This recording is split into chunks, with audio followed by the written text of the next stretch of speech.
Nine Brides in Granny Height, Chapter 7, The Song Maple, Part 1. The quilting fever was at blood heat, but days were passing. Soon the young zealous Elder Gatlin would appear in the hollow in his long-tailed Marion coat, sitting atop his saddlebags. The quilts had better be finished.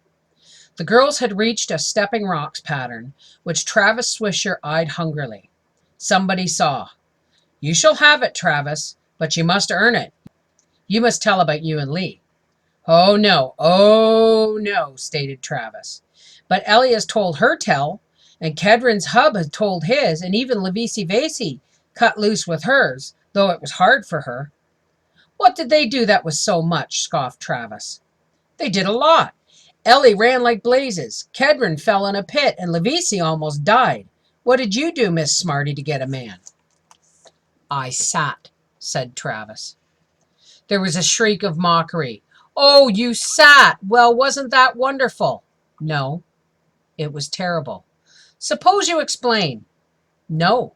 Travis shook her head until the tawny hair bounced and the chinkapin nuts clattered at her throat. "If you want to know, ask Lee. He's at the store." A brace of girls went to the store and collared Lee McLeese. Pie was mentioned. Granny Height generally had a few fresh pies baked for the quilters and other callers. Also, a remark was dropped about an old dulcimer which was at Granny's house. It had belonged to her Joel, and it had but 2 strings, and the girls were quite sure, they told him now, that he could never knock any musics out of that.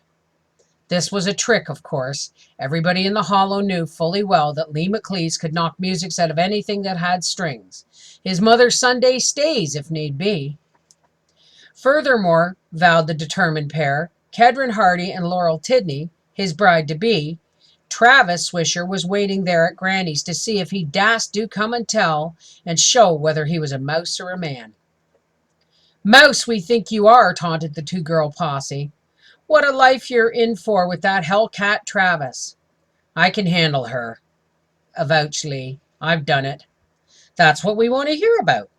So Lee allowed himself to be led to the Cedar Cottage, though he was close to breaking loose and scooting. But in the house of merry needle pushers, with the rusty dulcimer of the late Joel Height thrust into his hands, he plinked the long silent strings and gained confidence. He even raised his head and glared bravely at Travis, who glared back. "If I hit a chord now and then, I guess I can talk about it," decided Lee. He hit a chord and squared his shoulders. "Whatever he tells, I can lick him," stated Travis Swisher, stitching earnestly. This boy of a year ago had been 17, freshly lengthened out, still astonished at the new distance from his nose to his feet, stranger to his own godhood. The burden slung at his shoulder was a gourd, pinched to an 8 shape while growing in the field, stobbed with 4 sound holes, and dried and keyed and strung. It was not much of a music maker, but it was the 6th he'd worked up and best he could afford. And now he was footing by bridge and glen to the house of Devil Tom Swisher, king of mountain dulcimer makers. Maybe Devil Tom would show him how to earn a real dulcimer built of wood and glue. The boy had come a stretch, so he stopped at the creek branch that quarreled down over ferny rocks and spread out into a frothy pool.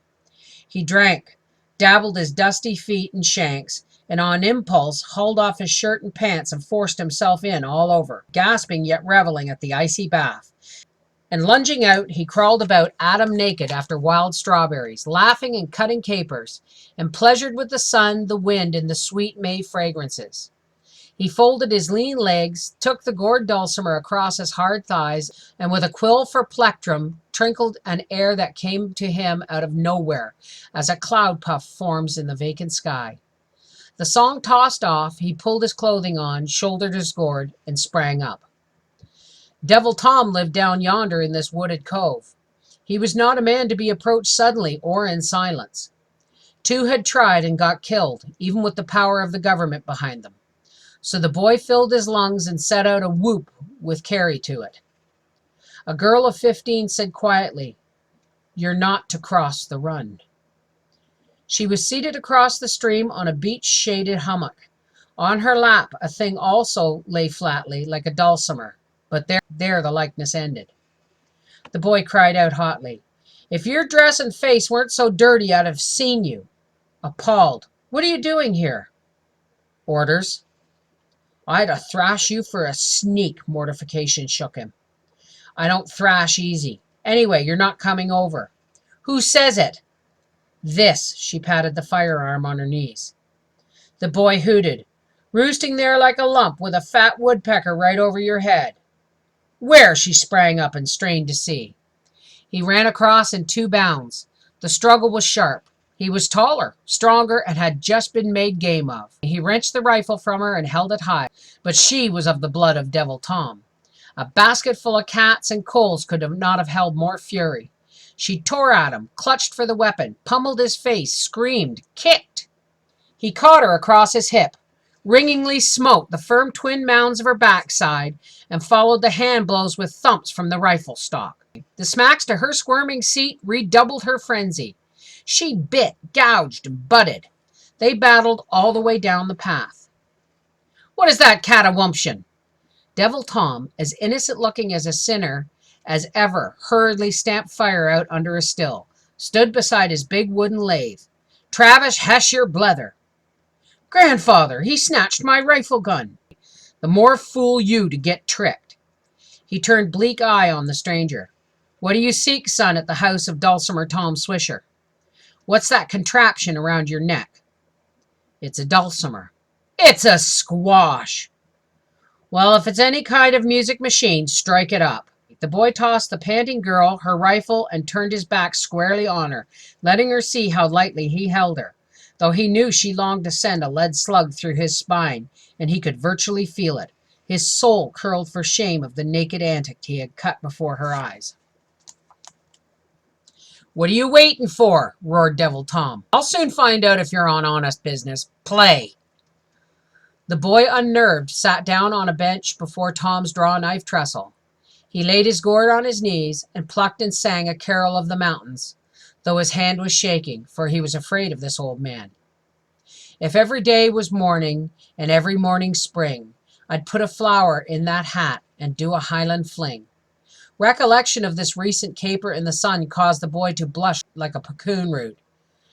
Drop mustache Devil Tom listened closely. Play on. He cupped his ear, being hard of hearing. If every leaf was turning and the fall was in the air, I'd make my girl some ribbon shoes and take her to the fair. The girl he rump-whacked stood her distance. No partner for merrymaking she. Play on. Devil Tom was stern of tone. If every wind was winter, a whip with sleet and snow, I'd hie me to my sweetheart's bed and let the blizzard blow. The boy heard his words with dismay. This was not the song for the present moment. His hand froze. Stared Devil Tom. It's a rare enough air and betokens some light usage of the dulcimer. I heard it back in boyhood. How many verses do you know? I know 28. That's one lie, and you probably have a lavish of more. The teetotal of verses to this ballad is 27. The teetotal is 28, and the 28th goes like this. If every kiss was a promise, and every promise true, I'd seal my lips with balsam pitch and cut my tongue in two. Where did you get that verse? Same place where I got this dulcimer. I went to the fields and made it. Is there another? I've never found it. Old Tom, king of the dulcimer makers, viewed the instrument on the visitor's knees sourly. That's an awful contraption for Tom Swisher's ears to hearken to. Throw it away. Heave it with all your might. The boy's heart surged. This was what he had come to hear. So he was to have a better. He whirled the homemade thing with a full sweep of arm and let it fly. Travis, you get into the house to your lumen. What do you stand here for, feathering your eyes at him? What's your name, ballad maker, and where from? Lee McLeese, Cat Track Holler.